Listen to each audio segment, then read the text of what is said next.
So finally हम अपने last turnover ratio पे पहुंच चुके हैं। उसका नाम है वर्किंग कैपिटल रेशियो।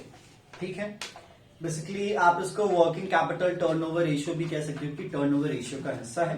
तो inventory turnover ratio, trade receivable turnover ratio, trade payable turnover ratio या वर्किंग कैपिटल टर्नओवर रेशियो। एक बात पहले समझ लीजिएगा, ये जो टर्नओवर रेशियो में इन्वेंट्री टर्नओवर रेशियो हो या ट्रेड रिसीवेबल हो या ट्रेड पेएबल हो, ये जनरली ट्रेडिंग इंटरप्राइजेस और मैन्युफैक्चरिंग इंटरप्राइजेस बोथ के लिए सेम मैनर में काम करती हैं। दोनों इन सभी रेशियोज को वैल्यू देते हैं और इनफ और अच्छा वैल्यू देते हैं। ठीक है, मतलब ये नहीं है कि कोई रेशियो किसी के लिए ज्यादा इंपॉर्टेंट होता है, कोई रेशियो किसी के लिए कम इंपॉर्टेंट होता है। लेकिन कुछ रेशियोज ऐसे होते हैं जो किसी स्पेसिफिक इंटरप्राइज या पर्टिकुलर इंटरप्राइज के लिए ज्यादा इंपॉर्टेंट होते हैं या फिर उनके एनालिसिस में यह तरीका ज्यादा अपनाया जाता है। एग्जाम्पल के तौर पे अगर मैं आपको कहूं तो जब वर्किंग कैपिटल की बात होती है, किसकी बात होती है? वर्किंग कैपिटल की बात होती है। मतलब आमतौर पे ये वो पैसे होते हैं जो कि बिजनेस में रेगुलरली लगते हैं, राइट? ठीक है, और अगर ये बिजनेस में रेगुलरली लगते हैं तो ये बिजनेस की लिक्विडिटी को डायरेक्टली हिट करते हैं, बिजनेस की लिक्विडिटी को डायरेक्टली हिट करते हैं। और अगर देखा जाए तो जो नॉन मैन्युफैक्चरिंग यूनिट्स हैं, मतलब जो ट्रेडिंग कंपनीज, जो ट्रेडिंग इंटरप्राइजेस हैं, उनके लिए इसकी इंपॉर्टेंस कई गुना ज्यादा है in compare to manufacturing. Right और रॉन्ग? क्योंकि आमतौर पे वो ट्रेड कर रहे हैं, सामान बना नहीं रहे हैं सर, सामान ला रहे हैं और लाके बेच रहे हैं। क्लियर? तो आमतौर पे उनका जो साइकिल होता है वो क्या होता है? कम होता है, क्योंकि उनका वक्त इन्वॉल्व नहीं होता उस सामान को बनाने के प्रोसेस में, जबकि मैन्युफैक्चरिंग वाले का सामान बनाने के प्रोसेस में ज्यादा इस्तेमाल होता है। उल्टा बोल दिया आपने, ट्रेडिंग में ज्यादा बोल दिया वर्किंग कैपिटल यूज होता है। ट्रेडिंग में कम वर्किंग कैपिटल यूज होता है और इसमें ज्यादा मैन्युफैक्चरिंग में ज्यादा। ट्रेडिंग में मैन्युफैक्चरिंग के कंपैरिजन में कम होता है सर। सर आपने उल्टा इसमें बोल दिया, मैंने क्या बोला? ट्रेडिंग में ज्यादा यूज होता है कंपैरिजन टू मैन्युफैक्चरिंग। मैंने कंपैरिजन पे तो बोला ही नहीं ना।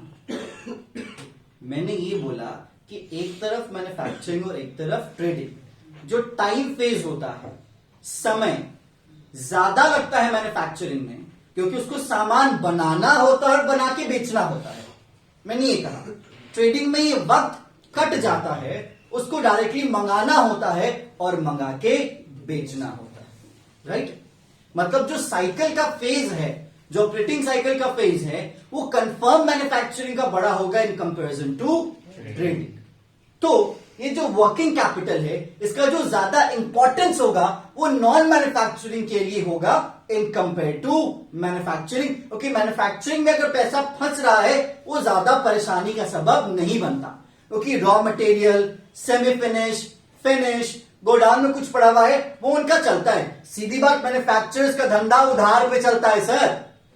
अगर कोई यहां पे या किसी के पेरेंट्स अगर इस सिस्टम में इन्वॉल्व होंगे तो आपको पता होना चाहिए, सामान बनता है, होलसेलर उधार पे उठाता है, रिटेलर को बेचता है, रिटेलर से पैसा मिलता है तब वो मैन्युफैक्चरर को देता है, और रिटेलर भी उधार पे उठाता है, जब कंज्यूमर से मिलता है तो रिटेलर होलसेलर को देता है। मतलब एक्चुअली देखा जाए तो पिछले वाले, मतलब होलसेलर से पहले वाले की बात करो, मैन्युफैक्चरर की बात करो, होलसेलर की बात करो, इनमें पैसा यूं नहीं आता। लेकिन जो इंटेंस ट्रेडिंग में होते हैं उनको रेगुलर बेसिस पे पैसे की जरूरत होती है, तो पैसा आता है तो पीछे पेमेंट होता है। तो सबसे ज्यादा इंतजार कौन करता है? मैन्युफैक्चरर। और वो इंतजार लाजिम है, वो इंतजार कोई एक अननेचुरल सर्कमस्टांसेस नहीं है, उसके लिए एक नेचुरल सर्कमस्टांसेस, आपको इंतजार करना पड़ेगा। इसीलिए ज्यादा रिस्क बियर कौन करता है? मैन्युफैक्चरर। आपको पता होगा, अगर आप कुरकुरे के पैकेट की बात कर लो या कपड़ों की बात कर लो, जहां से आप खरीदते हो, अगर नहीं बिकता माल वापस चला जाता है, डिफेक्टिव होता है वापस चला जाता है। राइट और रॉन्ग? आजकल लोग कहते हैं, बहुत पहले भी लोग कहते थे, भैया जी खराब है, 2 पैसा कम करके दे दीजिए। अरे नहीं मैडम जी, हमारा पैसा पूरा आ जाएगा, वापस चला जाएगा, फ्रेश वाला ले लीजिए ना। होता है कि नहीं होता? ठीक है, मतलब ट्रेडिंग में रेगुलर पैसे की जरूरत ज्यादा होती है इन कंपेयर टू मैन्युफैक्चरिंग, इसीलिए यहां पे इन पर्टिकुलर ये नॉन मैन्युफैक्चरिंग के लिए ज्यादा इंपॉर्टेंस या फिर इस रेशियो का इस्तेमाल नॉन मैन्युफैक्चरिंग के लिए ज्यादा किया जाता है। ठीक है, तो इसीलिए इसका जो पूरा नाम लिखा जाता है वो क्या है, working capital turn over ratio. Clear? अब देखो, इसमें आपके सामने सीधी बात दो चीज इन्वॉल्व है, आप देख पा रहे होंगे, इसके नाम से ही आपको क्लियरेंस मिल पा रही होगी, और आप ये भी आप समझ गए होंगे कि रेशियो के नाम में ही रेशियो का फॉर्मूला छुपा होता है। ठीक है, यहां पे आपको वो दो नाम नजर आ रहे होंगे, पहला नाम क्या, वर्किंग कैपिटल, और दूसरा नाम क्या, तो वर्किंग कैपिटल और टर्नओवर। टर्नओवर का रिश्ता किससे सर, सेल्स से। ठीक है, तो एक तरफ सेल्स और एक तरफ मेरा वर्किंग कैपिटल। ठीक है, एक तरफ मेरा क्या है, सेल्स, और एक तरफ मेरा क्या है, वर्किंग कैपिटल।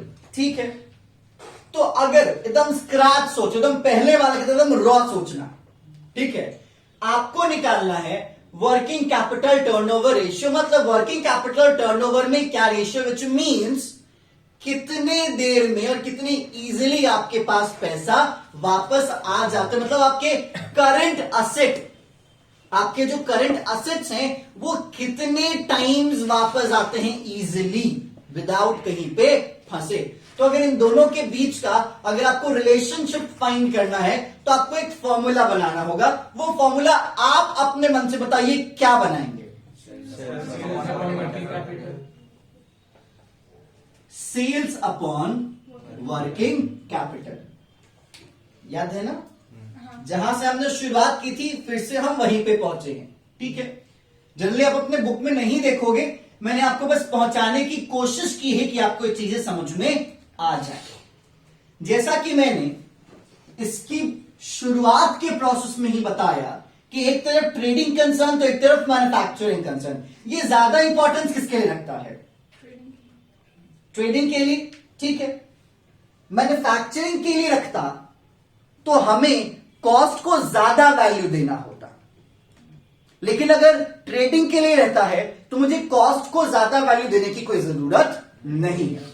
इसीलिए इसका फॉर्मूला एज इट इज रह जाएगा, इसमें आप कोई भी बदलाव नहीं करेंगे। मतलब तो सबसे पहले फॉर्मूले में इन्वेंट्री टर्नओवर रेशियो में हमने सेल्स को आगे बढ़ाया किस पे, कॉस्ट ऑफ गुड्स सोल्ड पे, क्योंकि हमारा जो डिनोमिनेटर था वो इन्वेंट्री था, वो कॉस्ट की बात करे। भैया यहां पे तो इन्वेंट्री के ज्यादा कोई मैटर ही नहीं होगा, और हम इन्वेंट्री निकाल भी रहे हैं। हम क्या निकाल रहे हैं, वर्किंग कैपिटल। वो सिंपल अपनी वैल्यू पे चलता है सर। अब सवाल है कि चलो सर सेल्स तो एज इट इज सेल्स हो गया, no cost of goods sold, only revenue from operation. क्या, revenue from operation, that's called net sales. कैसे निकलेगा, सेल्स माइनस सेल्स रिटर्न। ठीक है, क्रेडिट की बात नहीं होगी, कैश की बात नहीं होगी। सेल्स मतलब दोनों, बस इसमें डिडक्ट क्या किया जाएगा, सेल्स रिटर्न। अब जरा सवाल करते हैं इस दूसरे हिस्से से जिसका नाम है वर्किंग कैपिटल। सवाल ये वर्किंग कैपिटल क्या है, क्योंकि हम यहां पे ये देख रहे हैं कि मेरा वर्किंग कैपिटल कितने टाइम्स में सेल्स के फॉर्म में मेरे पास वापस आ जाता है। यही तो हम फाइंड करने बैठे हैं ना, और क्या फाइंड करने बैठे हैं, क्योंकि वर्किंग कैपिटल टर्नओवर रेशियो का मतलब क्या है कि मेरा वर्किंग कैपिटल जो लगा है वो रेवेन्यू फ्रॉम ऑपरेशन से कितने टाइम्स में वापस आ जाता है। यही जानने बैठे, तो हमें ये तो जानना चाहिए ना कि मेरा वर्किंग कैपिटल क्या है जिसको हमने लगाया है और जिसके आने की हम बात कर रहे हैं। सुनना जरा, वर्किंग कैपिटल का एक छोटा सा फॉर्मूला होता है, WC इज इक्वल टू, बहुत तेज हो यार, current asset minus current liability. यही है, current asset minus current liability. अब इसकी एक छोटी सी बात है, जरा उस बात को आप समझने की कोशिश कीजिएगा। थोड़ा सा मैं कंफर्म कर लूं देख के कि मैं आपको सही वे में ले जा रहा हूं कि नहीं।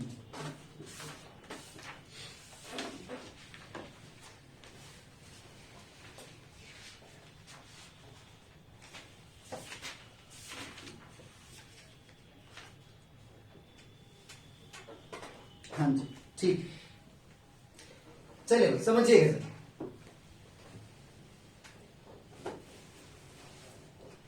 करंट एसेट और करंट लायबिलिटी, इनको पहचानते होंगे आप कि नहीं पहचानते हैं?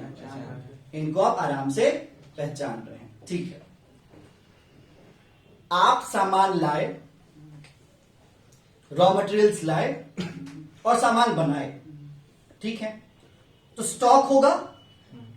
अब उस स्टॉक में रॉ होगा, उस स्टॉक में सेमी फिनिश्ड होगा, इसको वर्किंग प्रोग्रेस कहते हैं, और अंत में क्या होगा? फिनिश्ड होगा, ठीक है। सबको जोड़ रहे हैं ना, क्या कह रहे हैं? सबको जोड़ रहे हैं।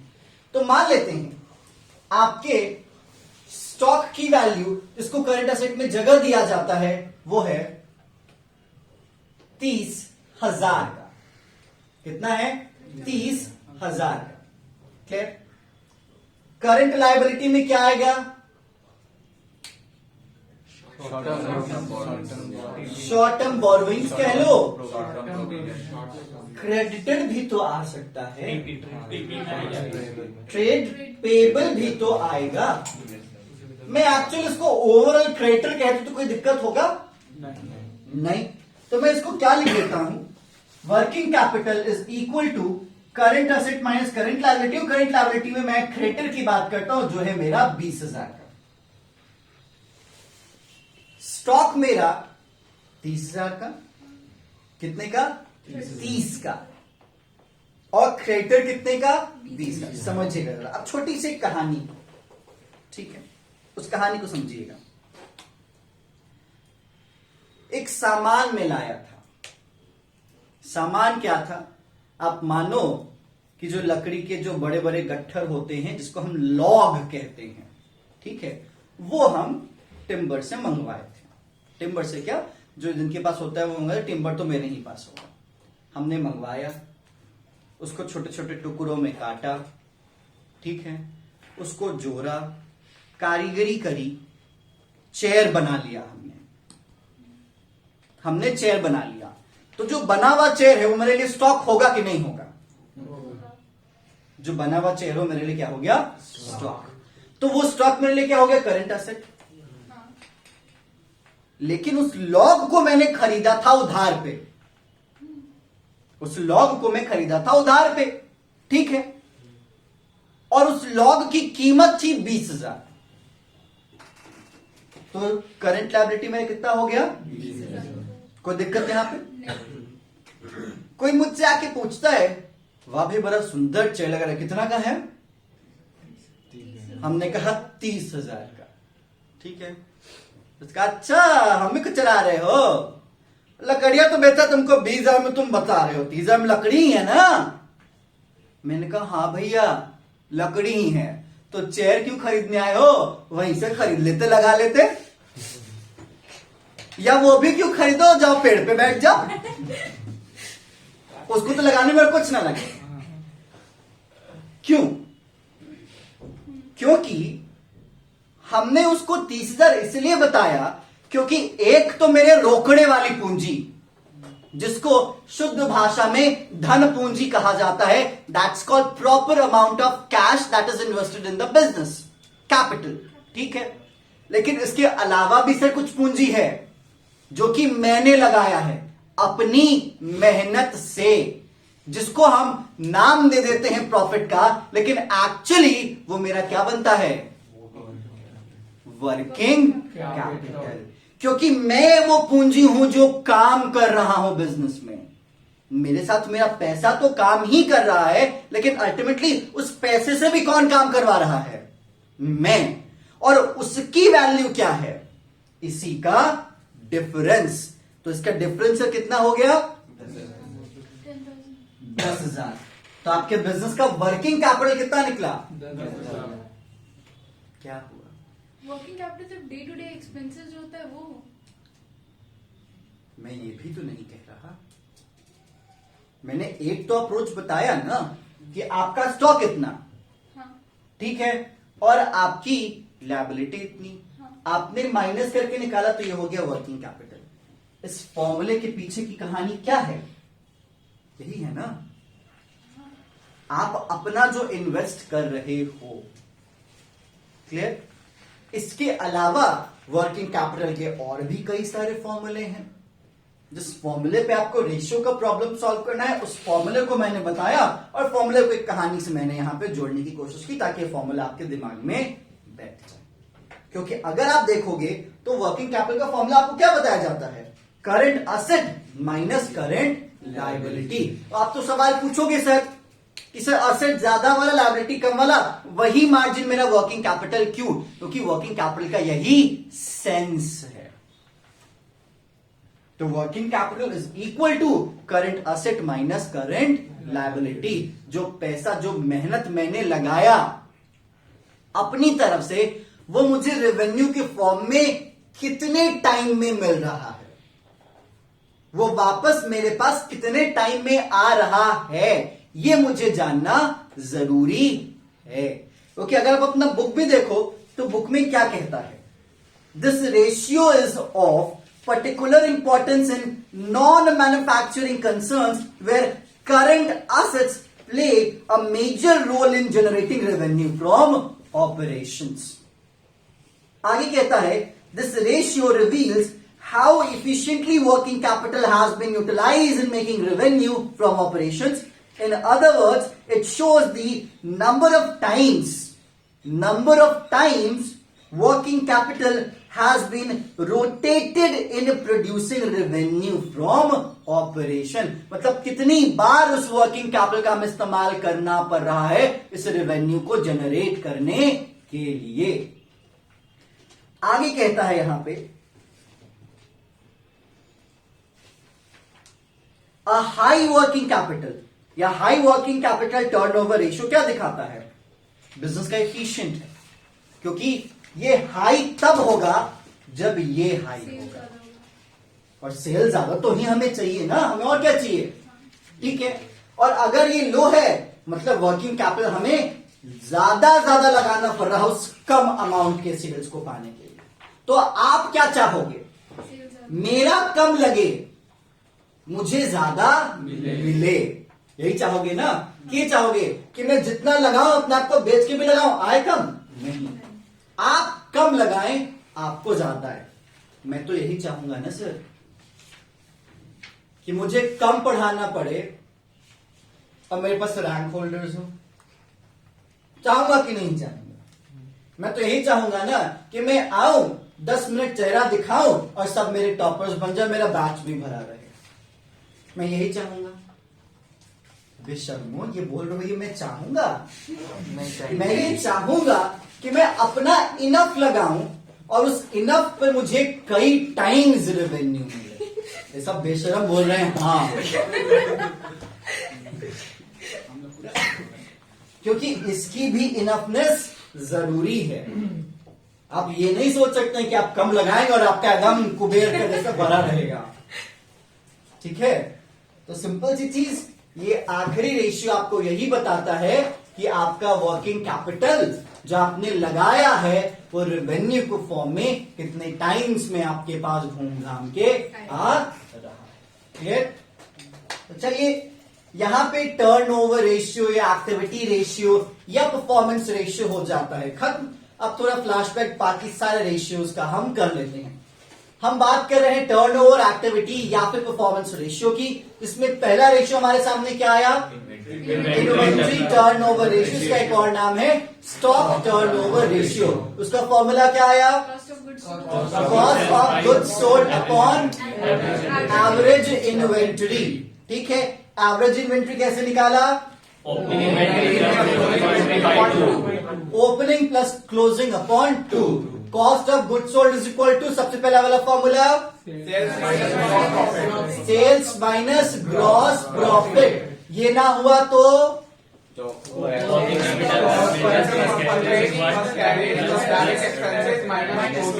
Exactly opening, purchase, wages, carriage, other direct expense minus closing stock. बहुत अच्छे. दूसरा वाला ratio trade receivable turnover ratio. ऊपर क्या लिखे? Credit sales. नीचे क्या लिखे? Average trade receivable. Average trade receivable. ठीक है. एवरेज ट्रेड रिसीवेबल कैसे निकाले? Opening plus closing divided by 2. बाकी क्रेडिट सेल तो आपको पता है.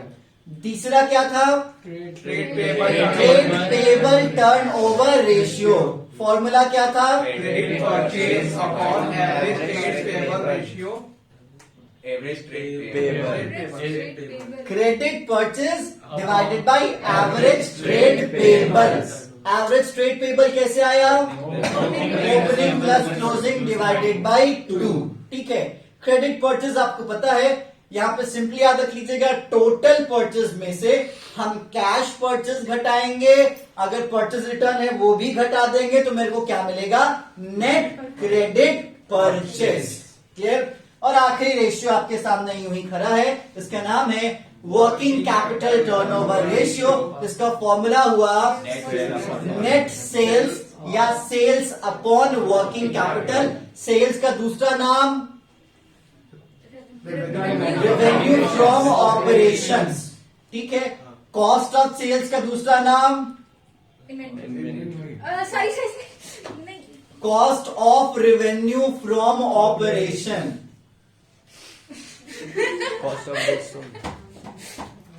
इसमें दोनों दिया हुआ है. हाँ, इसे तो मैंने बता दिया था ना. Cost of revenue from operations. ठीक है. या फिर आप यहां पे कहीं कॉस्ट ऑफ गुड्स सोल्ड, क्योंकि रेवेन्यू फ्रॉम ऑपरेशंस कैसे आएगा? गुड्स सोल्ड से. That's it. चलिए, तो आज की कहानी टर्नओवर एक्टिविटी रेशियो की यहीं तक. ठीक है. हम आपसे मिलेंगे नेक्स्ट सेशन में, जिसमें हम डिस्कशन करेंगे प्रॉफिटेबिलिटी रेशियो, और उसमें आपके सामने नंबर ऑफ रेशियोज रहेंगे 5.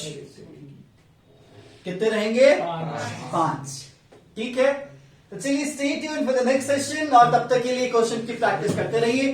कोई डाउट्स है जरूर पूछिएगा. तब तक के लिए शुक्रिया.